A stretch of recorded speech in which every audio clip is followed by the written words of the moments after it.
इनका सबसे पहला रूप है शैलपुत्री। शैलपुत्री अर्थात पर्वतराज हिमावन की पुत्र। इनका वाहन वृषभ है और इसी कारणवश इन्हें वृषारुधा के नाम से भी जाना जाता है। नवदुर्गा का दूसरा रूप है ब्रह्मचारिणी। ब्रह्म अर्थात तपस्या, चारिणी अर्थात आचरण करने वाले।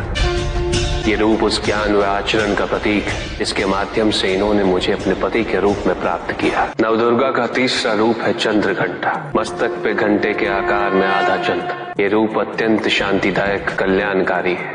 विभिन्न प्रकार के अस्त्र और शस्त्र इनकी 8 भुजाओं में सुसज्जित है। इनका तीसरा नेत्र सदैव खुला रहता है। चंद्रघंटा का वाहन सिंह है। ये युद्ध करने हेतु सदैव तत्पर रहती है। इनकी आराधना करने से निर्भीकता और वीरता के साथ ही सौम्यता और विनम्रता का विकास निश्चित है। ये जो मृत्यु देती वो सुख कारक और निर्भय अवस्था में होती है। इनकी मंद मंद हंसी से संसार का जन्म संभव होता है। यह है नवदुर्गा का चौथा रूप जिसे कुष्मांडा के नाम से जाना जाता है। अष्टभुजा, शस्त्रधारिणी, व्याघ्रवाहिनी, हिरण्यवर्णा केवल यही है जो सूर्य के भीतर लोक में वास करती है। 10 दिशाएं इन्हीं से आलोकित है। जिनकी कृपा से मूर्ता भी ज्ञान सागर में परिवर्तित हो जाती है। वो है स्कंद माता अर्थात तुम्हारी माता। नवदुर्गा का 5वां रूप सिंह वाहिनी और इनकी उपासना द्वारा मोक्ष का मार्ग सुलभ होता है। जिस रूप में इन्होंने महिषासुर का वध किया वो कात्यायनी कहलाता है।